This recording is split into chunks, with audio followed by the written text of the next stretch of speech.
For all of my viewers out there watching this video, you are in for a treat today. Because today we got Bayley Currey joining the show. And we're going to talk about Atlanta. We're going to talk about the whole 2021 season combined, all the ups and downs. There's a lot to talk about here, so see you in 6-second time. Ryan Priest, and you're watching William Blackwell on YouTube. Joining the show, we have Bayley Currey. Bayley, thank you for joining. Yeah, man, happy to be on here.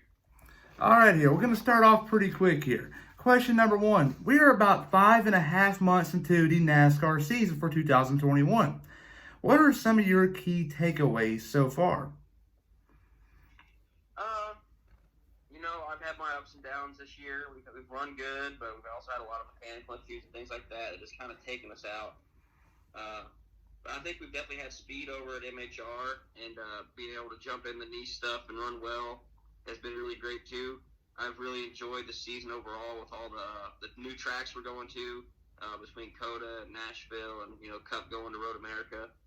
Kind of upset I didn't get to do Knoxville in the truck, even though it was kind of a wreck fest there at the end, but it still looked like a blast. Same thing with Bristol Dirt. But I'm really liking the way NASCAR has shaped up the schedule a little bit. We're going to some new places and seeing some new people. Yeah, that's pretty cool how NASCAR is doing a lot of change-ups there on the schedule. But like you said, Knoxville was this past weekend, but it also kind of would have been a big distraction to your schedule because you were doing double duty at Atlanta. How was that? Atlanta was good. Unfortunately, we ran out of tires after stage 2 on the Xfinity car, where I thought we were really going to have a really good run. We were up there racing with cars that, our stuff really we shouldn't have been racing with. There at the end of stage 2, we'd run down the 2 RCR car. We were racing with a lot of good cars, the 98 Stuart Haas car, and those guys' budget dwarf ours. So being able to have that kind of speed and race with those guys was pretty cool. Big confidence booster for myself, driving and setting the cars up too. So really happy with that. Was really happy to get in the Cup car this weekend, and we had a solid run. I'd say about par for what our goals are for the team. And it's obviously Ripple Racing's a great organization, but it is a lower tier team. But I think that we did about par for that, and I'm happy with that for my first Cup race in probably about a year and some change. So I was happy with that. Really happy to get to run the last Cup race on that configuration as well. Talking about the configuration, what are your opinions about this? I know a lot of drivers have been very vocal about this. What's your opinion about Atlanta getting repaved and going from 24 degrees banking to 28?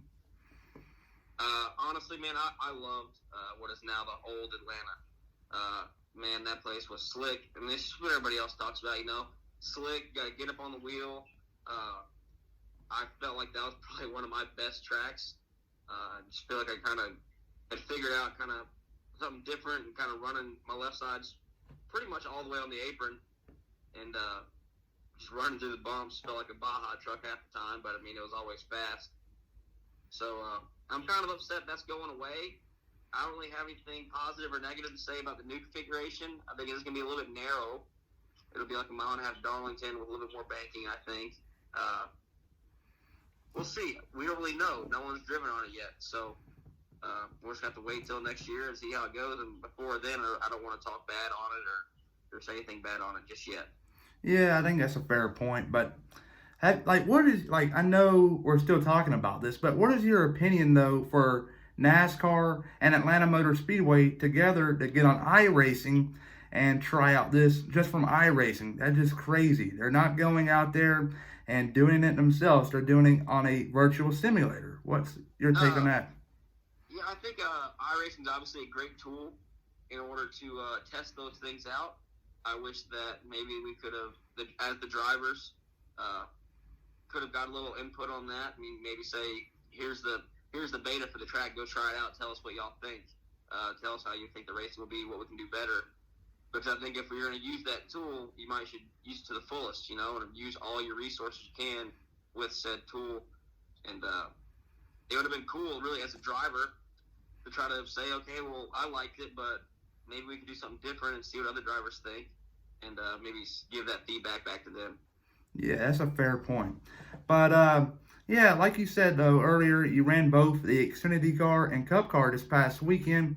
I'm curious to know, from an outsider's perspective, like I don't know the full difference between the Cup car and the Xfinity car. I know Cup car was running like a 550 horse package this past weekend, if I'm not mistaken, and Xfinity was just crazy. And what are some of the similarities and differences between both of them cars? Not a lot of similarities between the 550 package and the current Xfinity package we have. Obviously a lot more downforce in the Cup car and a lot less horsepower, so there's a lot more on throttle time and stuff like that. You're really carrying a whole lot more speed through the corners. Very momentum based in the Cup car, whereas the Xfinity car you can kind of throw it around, drive it sideways, and do all that, which is very similar to how the Cup 750 package is. Y'all remember to go check them out down below in the description. But everybody, though, remember to please like and subscribe.